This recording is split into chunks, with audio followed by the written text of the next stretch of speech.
Hey, what's up guys? It's Jake aka Tagged, and today we're back at it again with Giant Sparky, and we're going to be learning from asuchini, one of the very best Sparky players in the entire world today. So he's going to be showcasing how to play Sparky to its fullest potential with Giant Sparky Goblin Barrel. Lots of bait proponents in this deck with the Minion Horde, the Goblin Barrel, the Skarmy, and of course the Sparky for Zap bait. You're going to have two spells, the Arrows and the Zap, to eliminate threats to your Sparky and eliminate distractions, allowing that to safely go towards your opponent's tower and collect some easy free damage. So asuchini provided us a ton of top 200 gameplay with this deck, and he used it to great extent with fnatic and Royale Season 1. So it's a little bit crazy, and that's why I wanted to showcase it, and of course it's with one of my favorite people in the entire game, asuchini. Such a nice guy. So let's go jump straight into the first game, and hopefully we can show you guys how to get a little bit better with Sparky. So let's go jump into our very first match against Pedro 15. Pedro 15 has 3 spells. He's going to end up having the Snowball, the Barb Barrel, and the Poison, along with the Inferno Tower and the Prince to counteract the Giant. I don't know how asuchini is going to circumvent those counters and win this matchup.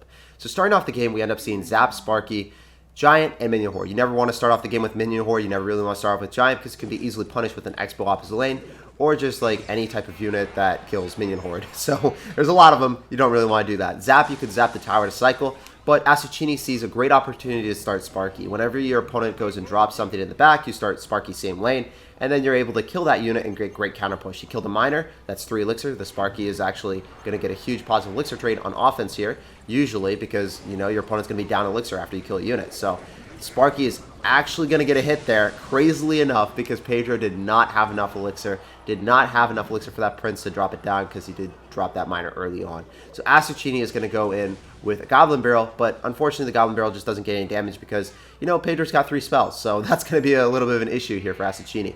Asuchini ends up having Arrows and Zap. Zap is a great way of resetting Inferno Towers, and it's also a pretty good cycle card at the start of the game. So those are the 2 things that you're really going to see primarily from Zap. Asuchini is really reluctant to eat any chip damage from any type of chip deck, like Minor Poison, because if they start to get a lot of damage on you, it adds up, and he's not going to allow the Spear Goblins to connect. He's going to net a -1 trade, but it was worth it in the long term.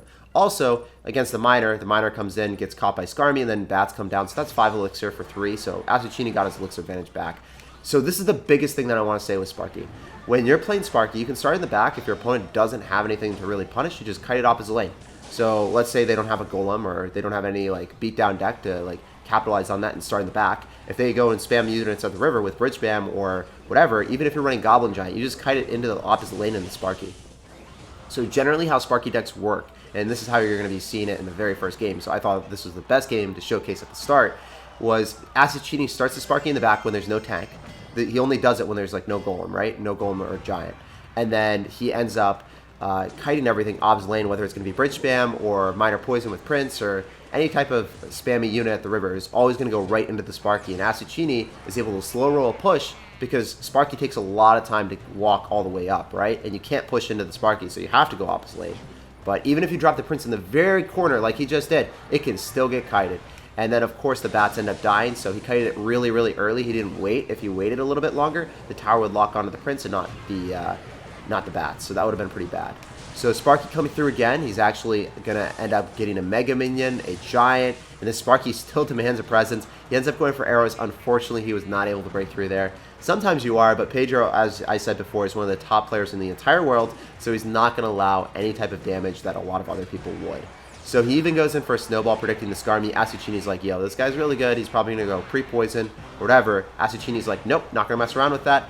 This is one of the high IQ plays that asuchini does compared to a lot of other Sparky players. Me, personally, I would try to avoid all damage, but asuchini just knows, like, hey, I can't do that. I know his card cycle. I know that I can't mess around there. And he ends up conserving elixir, and then he goes in for a Sparky, a Giant, and then he dropped the Goblin Barrel further back, if you guys noticed that. So when there's so many things going on in the game, a lot of times your opponent can't keep track of the Sparky, counteracting that and surrounding it perfectly, dealing with the Goblin Barrel. It just becomes incredibly overwhelming. And that's even for one of the best players in the world, Pedro 15. Imagine someone in just Grand Challenges or at ladder range. Like, it's really crazy if you consider how many things are going on and how many things your opponent has to defend with this deck. It's really cool if you just start a Sparky in the back against any cycle deck, whether it's Minor Control or Goblin Barrel decks. You just cycle a Sparky in the back and then kite anything into you. So for our next top 200 match, we got asuchini versus Lunger. Lunger is going to be rocking Giant, Minor, Sparky. and asuchini is just going to end up having Sparky, Goblin Barrel with Giant. So it's a little bit different variations. Let's see how asuchini plays this match. As I said before, he's going to end up having Zap and Arrows. So Zap is a card that you can cycle at the start, and he elects to do so. But generally with Sparky, you always want to wait and then counter push. I wonder if asuchini would have waited if he ended up having Sparky in hand. I think that's probably a thing that you generally want to do, because if you cycle Zap and then your opponent drops something at 10 Elixir, then you lose an opportunity of just immediately starting Sparky same lane. So when you end up having Zap and Sparky in hand, you kind of just want to wait like maybe a couple seconds before cycling the Zap to see if your opponent drops something, and then you start the Sparky same lane. But generally, if you don't have Sparky in hand, you can just cycle the Zap or the Goblin Barrel or whatever at the start of the game just to cycle. And as you saw, asuchini elected to do that. He ended up going for the Zap. So he's going to start off again with the Sparky. He sees that his opponent ends up having Goblin Giant, but his Goblin Giant's out of cycle because asuchini counts cards and realizes, hey, the opponent can't do anything here. So Sparky's same lane as asuchini. Notice how he spaces out the Giant so he doesn't get pummeled by the Sparky. Very, very important that your units don't group up and just get slaughtered. That's what you're going to see an experienced Sparky player do against another Sparky player. You're always going to see their spacing be pivotal and primed for any Sparky attacks. So Miner coming in, he's going to end up having to go in for the Minion Horde. I think the Minion Horde is generally one of the better decisions opposed to Skarmy there. You don't know if your opponent ends up having Bard Barrel, double spells, or log, or whatever. And if they went in for a pre-log, the tower would have been forfeit. asuchini realizes that and actually saves his tower. In any case scenario, he did like the safer play that ended up allowing his tower to stand no matter what happened. So I really like that play. I'm always against risks. I'm a risk averse, so I can feel with that. I understand it. So this man is actually going to end up going in for a Goblin Gang and Goblin Giant at the river. He ends up going in for a Zap as well. asuchini still trying to defend the tower, going in for a Mega Minion. As you guys can see, Mega Minion is a pretty sturdy card, really robust, and allows you to get out of a lot of situations with his high DPS and spell immunity that other cards wouldn't. I really like how this deck is constructed because you have like the robust and durable Mega Minion, and then you have a lot of other bait cards. So the Mega Minion, if your opponent ends up having Balloon, Fireball, Zap, they can't really Fireball, Zap the Mega Minion or Snowball, Fireball the Mega Minion because you're going to have so many other bait cards. So it's really cool that your Mega Minion is generally always going to get a value. Also, guys, notice that placement. That was absolutely filthy. He ended up going in for a Goblin Barrel right then and there because he wanted to end up soaking up one Sparky hit, and he was able to make it happen. So Mega Minion going to come down again, tank for everything. Zap comes down on top of the Sparky. He masterfully avoided the Zap with the Skarmy by dropping it off at the side, knowing that his opponent was going to go for the Zap, predicted it, and did drop it immediately right on top of the Goblin Giant to get maximum value because, hey, maximum value, while it is really appealing, it might be too good to be true. I can't do that. So that's another thing that you have to really realize. He's also going to go in for the pre-arrows. Those are pre-arrows, by the way. Those are not actually reaction arrows. Those were pre-arrows identifying that his opponent was going to drop a bait card, knowing that he was either going to drop Minion Horde or something, and he ended up going in for arrows, eliminating that, getting the Goblin Barrel on top of the tower. I really like how this deck is just able to throw so much at your opponent. I'm going to say that time and time again just because how cool it is. And another thing that you guys are about to see is the giant Minion Horde in the middle. That's absolutely disgusting. He's actually going to Zap to reset the Sparky, so then the minions are going to be tanked for the Giant for even longer, and then asuchini comes away with a clean W there. So, yeah. Minion Horde and Giant in the middle, or Minion Horde and Skarmy in the middle is a very, very strong combination. You just want to make sure that you drop your Giant slightly before you drop the Minion Horde, or you want to drop your Giant slightly before you drop the Skarmy. And the Skarmy disperses as well, so then some of the Skarmies or skeletons go towards the King Tower, so that can actually pose a threat towards the 3 as well. So that's another thing that you guys should definitely consider. I learned that when I was playing a lot of Giant Graveyard, and that's just one of the best things. Giant Skarmy or Giant Minion Horde, as you just saw, can take towers really easily. If your opponent starts a Golem, a Sparky, or a Giant in the back, you do that, and you can genuinely just take the tower in a 1-1 scenario. So well played to asuchini. Let's move on to the next game. So let's go jump into our very next game, asuchini versus Novato. Novato's got that supreme sauce. He's going to end up having the Lightning, the Zap to reset, the Sparky. Obviously, a sad panda moment for asuchini. But he's also going to end up having the Giant Skeleton to kill the Sparky if it explodes, and then also the Witch to continuously spawn skeletons for all eternity, so then, you know, asuchini is going to have a tough time breaking through in every case scenario.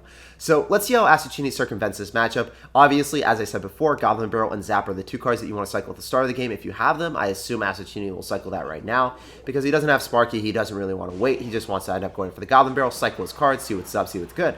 Yet again, he does not have Sparky. So he's actually getting screwed by bad starting hand a little bit here, but he's going to end up going for a Mega Minion, same lane as the Witch, because he wants to end up, you know, if his opponent goes in for a Giant or whatever, he wants to end up having a tank killer going towards that lane. So now he finally has a Sparky in hand. He's going to go Zap so the Skeletons do not get on top of the tower. That would be quite menacing. He wants to get that Mega Minion on top of the other Skeletons so then the Witch doesn't get too much damage on the tower. So looking at this deck, looking at this hand, asuchini probably has no idea what his opponent's running. And this is good for you guys to see because, hey, asuchini sees a deck that is not something that's favorable for him to play against. And it's also really weird. A lot of people will get tilted and look at this situation and be like, hey, what do I want to do? How do I win this? And the best way of looking at it is, hey, man, if you're playing against a bad matchup, if you're playing against something really funky and you lose, don't be getting down on yourself or whatever. You got to make sure that you increase your chances of winning. Look at every opportunity to get better. And if you have that mindset, you're going to be in a much better situation to improve and get better at the game. So looking at asuchini, he's actually to go and take that opportunity after seeing the small spell be out of cycle. Zap really wasn't anywhere close. And he just didn't have much elixir. He went in for the Mega Minion, and then he also ended up having a tank for the Goblin Barrel. This is super underrated, and you just don't see it very often because a lot of people actually end up having Barb Barrel and Log. But if your opponent ends up having a Zap, if you have a tank for the Goblin Barrel, your opponent has no way of killing the Goblins with the Tower. So Tower's going to be focusing the tank, and then the Goblins just get so many more hits, and it's incredible how much damage you got on the right side with just a Mega Minion and a Goblin Barrel. 6 elixir for more than half the tower. We take those trades out here. So asuchini is actually going to end up having an elixir advantage, a 3 elixir advantage. So he goes and starts to Sparky. Against cycle decks like Hog Rider, I think it's pretty good to do that if you end up having Mega Minion in hand and you're starting the Sparky in the lane that your opponent's already working on. So he goes in the same lane. He knows that his opponent might have a big spell, but it's okay because at least the Hog Rider is not going to be placed in the left-hand side where he could get a ton of damage and potentially just take the tower. That Sparky is more for area denial than even taking the left-hand side. Asuchini is really just like, hey man, I'm trying to like get you to drop a Sparky or drop a Hog Rider into my Sparky. That'd be awesome for me. But yeah, obviously his opponent doesn't do that. So he's going to end up going for a Minion Horde again. He's trying to kill that Giant Skeleton before it gets hit on the tower. I don't think it's going to get close at all. Oh man, that actually got insanely close. I think that's actually going to take the tower. Rip. That's really unfortunate, man. I think that the Skeletons distracted the Minion Horde for a little bit longer, and just because of that, he was not able to defend that tower. Otherwise, it would have been a clean 2-0 victory right there. Well played, asuchini. So definitely a very interesting game and a crazy ending there too. Let's go hop onto the last game and see what asuchini has in store for us. All right, so jumping into the very last game, you guys might have already seen this on TV Royale. asuchini is going to be facing off against Pekka, Triple Spell, Baby Dragon, and Electro Wizard with Giant Sparky bait. So definitely probably the hardest matchup in the entire game for this deck. Let's see how asuchini circumvents this one. Definitely want to see this one in store for us. So what do you got, man? He's going to end up having Sparky. That's finally a good starting hand for asuchini, guys. Seeing the Sparky in the start is always a good situation. He's going to wait. As I said before, you kind of want to chill a little bit, see if your opponent's going to drop anything. He doesn't. And then he goes in for a Ram Rider opposite. So he's going to end up having Skarmy, so he's able to deal with any threat posed to him on the opposite side, and if his opponent zaps or snowballs, then he's not going to end up having zap or snowball for the Sparky. So asuchini made a pretty calculated maneuver and got a positive elixir trade against the Ram Rider, +2 there. Baby Dragon's going to be cycled into the Abyss, not into a Minion Horde, and then unfortunately, he gets a Pekka right to the face. So Pekka is going to go towards the Sparky, then it's going to have to walk, it's going to have to get its cardio chasing after the Giant. So very, very good for asuchini there. Still got a ton of damage, and he's going to be ahead a little bit. So he knows that opponent's going to end up having Sparky, counters with the Pekka, the Baby Dragon, the Electro Wizard, and all the spells. So he's going to end up having a great way of just shutting down the Sparky. So asuchini is going to have to get an elixir advantage in any situation that he wants to break through like that. I don't think that his opponent will ever go in with a Ram Rider right into Skarmy again because he's a top 200 player, and he knows that if he doesn't have an answer for the Skarmy, there's nothing he can really do. asuchini was just chilling a little bit, same with his opponent. His opponent was purposefully leaking. That was not a leak that he was doing by bad mechanics or anything like that. And asuchini just does not fall bait to the poison, the Barb Barrel, or the snowball. One of the things that you're going to see asuchini do time and time again, you guys saw it in the first replay, he just did not fall bait to his opponent going in for prediction spells, because if he does, then he's going to lose a huge amount of elixir, and he's going to lose his tower, and then he's going to be in a situation where, hey, I'm not able to counter push, and I'm not able to defend. So he doesn't take that risk. He just puts all of his elixir behind his offense, and then he knows that he's guaranteed to get damage for sure. But at the very least, he's not going to, like, end up losing the game right off that. So very well played from asuchini. He's going to do the more calculated, safer approach, which is weird because it doesn't seem intuitively safe since you're stacking a lot of tower damage there. But he made the elixir efficient, cost efficient approach that allowed him to end up taking a tower and guaranteed taking damage. A lot of times the Sparky you can't actually feasibly defend when your opponent has a lot of spell counters to your bait. So what you want to do is you just want to mount an offense. As you guys just saw right there, it was the right move and he was able to get a lot of stuff done. One of the best things that you're going to see time and time again when you're running the Sparky deck is if your opponent ends up having Electro Wizard and they don't have Poison in Cycle, like they went in for the pre-Poison there. If they drop the Electro right on top of the Sparky and they don't have Poison in Cycle, and they probably only end up having like Snowball or Zap or whatever, it's really, really clutch to end up going in for a minion horde right after they go in for the Electro right on top of the Sparky. And then you're able to get amazing counter push, and you're generally able to just take the game right then and there. So Baby Dragon and Electro coming down the right-hand lane, Ram Rider as well. This is definitely a fearsome threat. He's not going to be dropping the Sparky in the pocket because, hey, guess what? I don't want the Electro to get hit. It's just not a good thing that it says asuchini, basically. He's like, I'm not about that life of just losing my Sparky to an Electro again. Or just losing it to like a bandit spam in the middle. Just, that would be really, really rough. He's going to end up going in for a minion horde because he can't eat too much damage there. Unfortunately, he suffers a lot of damage on top of the minion horde. And he has a bandit coming at him, but he's got a Sparky. He's also going to end up having a giant here. Electro Wizard comes down, and as you guys just saw, whenever you see your opponent drop their Electro right on top, you want to kill that Electro as soon as possible with your other bait units. And if you're able to, then you're able to get the Sparky, get that last hit of justice. And if that happens, you generally win the game. So asuchini is just trying to protect that Sparky to the best of his ability. Electro comes down, Baby Dragon, Pekka, a lot of stuff congregating together. I wonder if those Sparkies actually... Oh, what asuchini was trying to do there was he was really trying to get that Sparky hit off. And if everything was clumped up, that would have been a huge positive elixir trade. So very unfortunate that did not work out. But if you timed that just right, that would have been amazing. So Ram Rider is actually going to get a hit. Very sketchy here. But now the giant in the pocket, as you guys seen in the very first game with the minion horde, super important. Just going for that giant in the pocket, going for the Goblin Barrel. He's dropping the Goblin Barrel further back so his opponent has so much to look at, and his opponent got overwhelmed and outplayed there. So very well played by asuchini. Crazy games.